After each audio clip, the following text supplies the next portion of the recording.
Hello friends, स्वागत है आपका हमारे चैनल पे एक नए और शानदार वीडियो के साथ। इस वीडियो में हम बात करने वाले हैं कि बिहार विधानसभा में जो नई वैकेंसी निकलकर सामने आई है। अभी आप देखे होंगे कि कुछ दिन पहले ही जो है बिहार विधानसभा की जो फॉर्म की प्रक्रिया है वो चल रही थी। और जैसे ही वो फॉर्म की प्रक्रिया खत्म हुई है, यह दूसरा जो है नोटिफिकेशन जारी कर दिया गया है, जिसमें 3 पदों पे जो है नई वैकेंसी निकल कर सामने आई है। जिसमें जो 3 पद रखे गए हैं वो आपको एएसओ एंड असिस्टेंट केयर पे है, और दूसरा जो है वह आपको जूनियर क्लर्क के पोस्ट पे रखा गया है। जिसमें बात करें इसमें तो ग्रेजुएशन अगर आप पास आउट हैं तो इसके लिए अप्लाई कर सकते हैं, और जूनियर क्लर्क के लिए अगर आप 12 पास हैं तो इसके लिए अप्लाई कर सकते हैं। तो बात करते हैं इसके नोटिफिकेशन के बारे में। आपको सारी जानकारी इस वीडियो में देंगे। अगर आपको वीडियो पसंद आएगा तो वीडियो को एक लाइक जरूर कीजिएगा, और इस वीडियो को ज़्यादा से ज़्यादा दोस्तों और रिश्तेदारों के साथ शेयर कीजिएगा, ताकि उन्हें इस फॉर्म की जानकारी मिल सके और वह जो है समय रहते अप्लाई कर सके। और अगर आप इसी तरीके के अपडेट्स लगातार पाना चाहते हैं तो हमारे चैनल को सब्सक्राइब करके रखिए, ताकि इसी तरीके के जो अपडेट्स हैं वो लगातार आपको मिलते रहें। तो इसको डाउनलोड करने के लिए सबसे पहले आपको इसके ऑफिशियल वेबसाइट पे चले आना है, जिसका लिंक आपको डिस्क्रिप्शन बॉक्स में मिल जाएगा। इसके ऑफिशियल वेबसाइट पे जब आप आइएगा तो यहाँ पे जैसे ही आप क्लिक कीजिएगा, ये जो नोटिफिकेशन है वो ऑटोमेटिक जो है वो डाउनलोड हो जाएगा। इस फॉर्म को भरने के लिए इसके आपको ऑफिशियल वेबसाइट पे चले आना है। इसका लिंक आपको डिस्क्रिप्शन बॉक्स में भी मिल जाएगा। अभी ये फॉर्म फिलअप की प्रक्रिया जो है शुरू नहीं की गई है।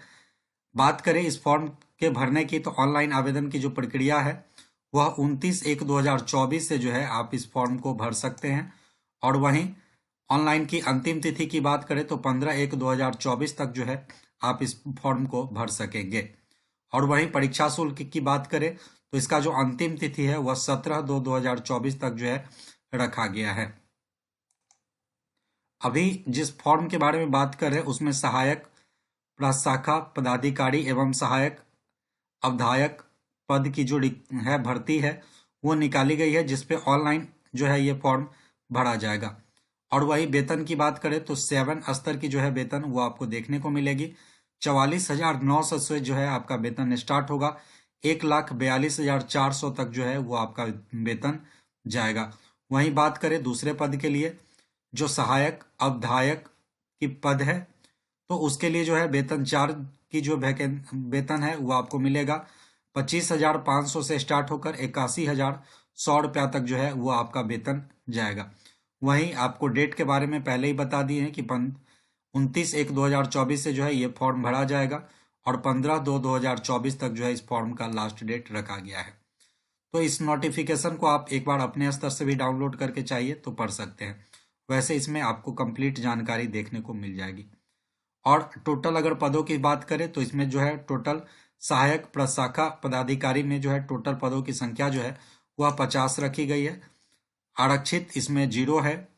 आर्थिक रूप से कमजोर वर्ग के लिए 4 सीट रखी गई है, और इसमें जो है 35% आरक्षित महिलाओं के लिए जो है वह 1 सीट रखी गई है। वही अनुसूचित जाति की बात करें तो उनके लिए 13 सीट रखा गया है, और महिला के लिए जो है 5 सीट रखा गया है। वहीं अनुसूचित जनजाति के लिए बात करें तो 2 सीट रखा गया है, महिला कैंडिडेट के लिए 0 सीट है। और अत्यंत पिछड़ा वर्ग के जो कैंडिडेट है उनके लिए 20 सीट रखा गया है। और वही जो बात करें वह महिला के लिए 7 सीट रखा गया है। पिछड़ा वर्ग की बात करें तो 11 सीट रखे गए हैं, और इधर 4 सीट रखा गया है। टोटल सीट की बात करें तो 50 रखे गए हैं, 17 रखे गए हैं। तो इस तरीके से जो है इसमें सीट की जानकारी यहाँ पे आपको दी गई है। अब बात करते हैं सहायक अवधायक में जो है टोटल सीट की बात करें तो जो टोटल सीट है वो 4 रखे गए हैं। अनारक्षित में 2 सीट रखे गए हैं, और अत्यंत पिछड़ा वर्ग में 1 सीट रखे गए हैं, पिछड़ा वर्ग में 1 सीट रखे गए हैं।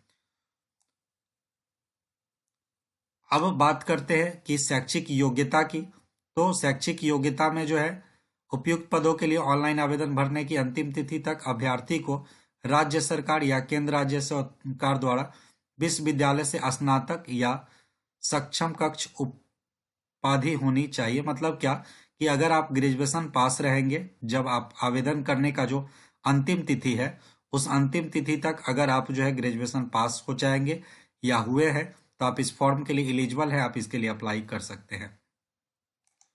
वहीं बात करें आरक्षण की तो यहाँ पे स्पष्ट लिखा हुआ है कि आरक्षण का लाभ उन्हीं अभ्यर्थी को मिलेगा जिनका अस्थायी निवास बिहार राज्य में है। अगर आप बिहार के मूल निवासी हैं तो आप इस फॉर्म के लिए जब अप्लाई कीजिएगा तो आपको जो है आरक्षण का लाभ दिया जाएगा। बिहार राज्य के बाहर के निवासी को आरक्षण का लाभ नहीं मिलेगा, इस बात का ध्यान रखिएगा। अगर आप किसी दूसरे राज्य से आते हैं तो आपको जनरल कैटेगरी में रखा जाएगा, आप जो है आरक्षण का लाभ आपको नहीं दिया जाएगा। ऑनलाइन आवेदन पत्र के इंगित कॉलम में आरक्षण का दावा नहीं करने पर आरक्षण का लाभ नहीं मिलेगा। जैसे मान लीजिए जब आप फॉर्म भरिएगा तो उसमें आपको आरक्षण का जो कॉलम है उसमें आपसे पूछा जाएगा कि आप आरक्षण का लाभ लेना चाहते हैं कि नहीं। तो अगर आप लेना चाहते हैं तो यस कीजिएगा, नहीं लेना चाहते हैं तो नो कीजिएगा। कैसे फॉर्म भरना है, जब इसका फॉर्म की प्रक्रिया शुरू होगी तो उसका जो वीडियो है वो भी हम आपके लिए ला देंगे। अगर आप चैनल सब्सक्राइब करके रखिएगा तो आपको सबसे पहले जानकारी मिल जाएगी। अगर आप भूतपूर्व स्वतंत्रता सेनानी के नाती नतनी पोता पोती अगर होंगे तो भी जो है आपको आरक्षण का लाभ दिया जाएगा। तो इस तरीके से आप देख लीजिएगा। आप बात करते हैं उम्र सीमा की, तो उम्र सीमा क्या क्या रखा गया है। तो न्यूनतम आयु की बात करें तो 1/8/2023 तक जो है आपका न्यूनतम आयु 21 वर्ष अगर आप हैं तो आप इस फॉर्म के लिए एलिजिबल है, अप्लाई कर सकते हैं। और अधिकतम आयु की बात करें तो जो सामान्य वर्ग के पुरुष है उनका 37 साल रखा गया है, और वही सामान्य वर्ग की जो महिला है या पिछड़ा वर्ग एवं अत्यंत पिछड़ा वर्ग की जो महिला है उनका जो उम्र है वह 40 वर्ष तक जो है वो रखा है। और वही अनुसूचित जाति एवं अनुसूचित जनजाति के पुरुष एवं महिला के लिए जो है 42 वर्ष तक का जो है अधिकतम आयु रखा गया है। और वही परीक्षा की बात करें तो ये जो परीक्षा है वो 2 चरण में आपकी जो परीक्षा है वो ली जाएगी। सबसे पहले चरण में जो है आपको वस्तुनिष्ठ क्वेश्चन जो है वो दिया जाएगा। उसके बाद अगर आप उसमें सफल हो जाते हैं तो आपको जो है मुख्य परीक्षा उसमें आपको जो है एग्जाम देना होगा। अब बात करते हैं दूसरे सीट जो जूनियर क्लर्क के लिए है, उसके नोटिफिकेशन को डाउनलोड करने के लिए जब आप उस पर क्लिक कीजिएगा ये नोटिफिकेशन जो है वो डाउनलोड होकर आ जाएगा, जिसमें जो है ये सीट कनीय लिपिक पद पे जो है वो निकाली गई है। और इसका जो ऑनलाइन अप्लाई है वो भी आपका 29/1/2024 से जो है वो स्टार्ट होगा और 15/2/2024 तक जो है इसका लास्ट डेट रखा गया है। वहीं परीक्षा शुल्क की बात करें तो 17/2/2024 तक जो है आप इसका जो परीक्षा शुल्क है वो आप दे सकते हैं। इस जो फॉर्म है दोस्तों वह ऑनलाइन जो है भरा जाएगा, और इसके वेबसाइट पे जब आप जाइएगा तो वहां से आप इस फॉर्म को भर पाइएगा।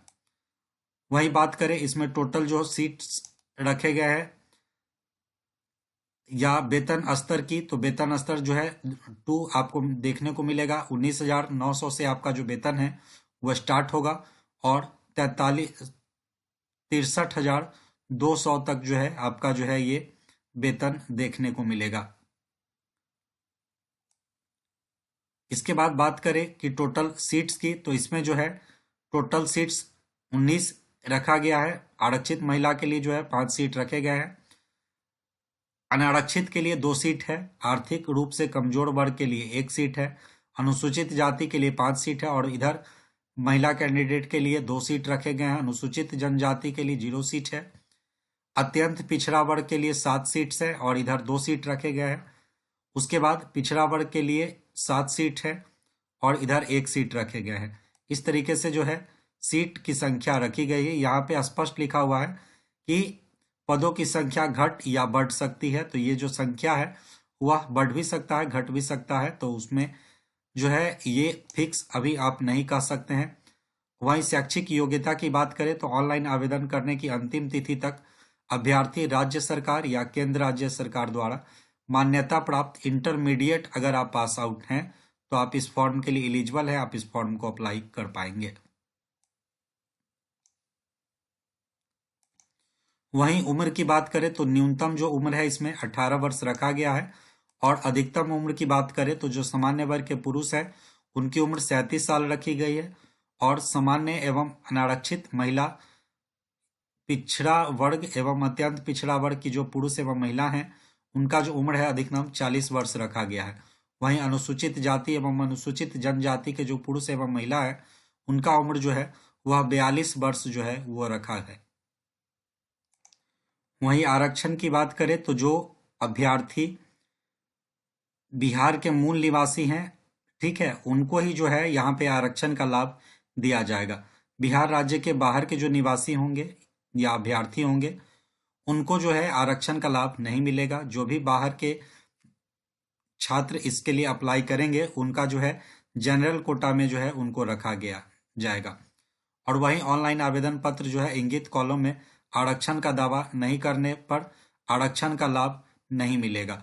तो अगर आप जो है उसमें जब आप फॉर्म भरिएगा तो वहाँ पे आरक्षण के लिए पूछा जाएगा, तो आप यस या नो में अगर आपको जवाब देना है। अगर आप यस करते हैं तो आपको आरक्षण मिलेगा, अगर आप नो करते हैं तो आरक्षण नहीं मिलेगा। तो कैसे फॉर्म भरना है, जब फॉर्म आएगा तो आपको फॉर्म की जानकारी आपको वहाँ पे दे दी जाएगी। अब बात करते हैं इसके परीक्षा की। तो परीक्षा जो है वह 2 चरण में इसकी परीक्षा ली जाएगी। सर्वप्रथम एक प्रारंभिक परीक्षा जिसमें वस्तुनिष्ठ एवं बहुविकल्पिक जो OMR पे परीक्षा है वो ली जाएगी। उसके बाद जो है इसमें जो सफल अभ्यर्थी होंगे, हिंदी एवं अंग्रेजी टक्कन जांच परीक्षा ली जाएगी। तो 2 तरीके के जो है ये परीक्षा आपसे यहाँ पे लिया जाएगा। तो इस नोटिफिकेशन को आप इसके ऑफिशियल वेबसाइट पे जाकर एक बार जरूर पढ़िएगा और सभी जानकारी को एक बार अपने स्तर से जरूर चेकआउट कीजिएगा।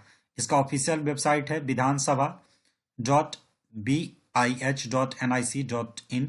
इसके ऑफिशियल वेबसाइट पे आप जाकर इसके नोटिफिकेशन को, जब आप इसके नीचे आइएगा तो आपको यहाँ पे देखने को मिल जाएगा। इस नोटिफिकेशन को आप जिस भी नोटिफिकेशन को चाहें, ऊपर जो नोटिफिकेशन है वो ASO और असिस्टेंट केयर टेक केयर का है, तो आप अगर उसके में एलिजिबल हैं, आप ग्रेजुएशन पास हैं, तो आप इस नोटिफिकेशन को डाउनलोड करके पढ़ सकते हैं। या अगर आप चाहें तो जूनियर क्लर्क आप 12 पास हैं तो आप इसको डाउनलोड करके पढ़ सकते हैं। तो दोनों आप जो है अपने स्तर से एक बार नोटिफिकेशन को डाउनलोड करके जरूर पढ़िएगा। इसका लिंक आपको डिस्क्रिप्शन बॉक्स में मिल जाएगा। और उम्मीद करते हैं आपको सारी जानकारी समझ में आई होगी। किसी भी तरह का कोई क्वेरी रह जाता है तो आप हमें कमेंट कर सकते हैं। और इसी तरीके के वीडियोस लगातार पाने के लिए आप हमारे चैनल को सब्सक्राइब करके रखिए, ताकि इस तरीके का जो अब वीडियो है वह आपको लगातार मिलता रहे। इस वीडियो को ज़्यादा से ज़्यादा शेयर कीजिएगा और अगर आपको वीडियो पसंद आया होगा तो प्यारा सा कमेंट करके जरूर जाइएगा। मिलते हैं फिर नए वीडियो के साथ। इतने देर आप हमारे साथ जुड़े रहें, इसके लिए आपका बहुत बहुत धन्यवाद।